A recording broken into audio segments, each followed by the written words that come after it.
The couple questions we had this week, the first one I had on Monday was what was the difference between a cold weather advisory and an extreme cold warning? Because Monday was another day where we had 40 plus school cancellations, and parents were asking me, actually had two of them over the weekend, what is the difference between the two? Yeah, I saw a couple comments that was like, these could, like, you need to change it to a warning, but it really has to go to the criteria of what each one actually means.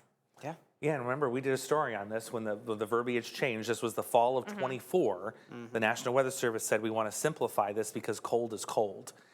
And the reason for that is you could have a temperature of 30 below and no wind, but that would have easily qualified for something, say, like a wind chill warning. But the fact that you didn't have a wind chill, it kind of didn't make sense to issue a wind chill warning. Yeah. No. So this kind of covers that base. It covers the absence of wind, whether you have it or not. So the main difference was, and I think the easiest way to simplify this, cold weather advisory, if you're dressed for the weather, you can be outside for a few hours at a time, you're not gonna have problems. Extreme cold warning, even if you are dressed for the weather and you're layered up, you're not gonna be able to be outside for a few hours and not have any issues. You're at extreme risk of medical attention with that. Yeah, and again, we're still talking about wind chills, Yeah. and it doesn't take much wind to affect that.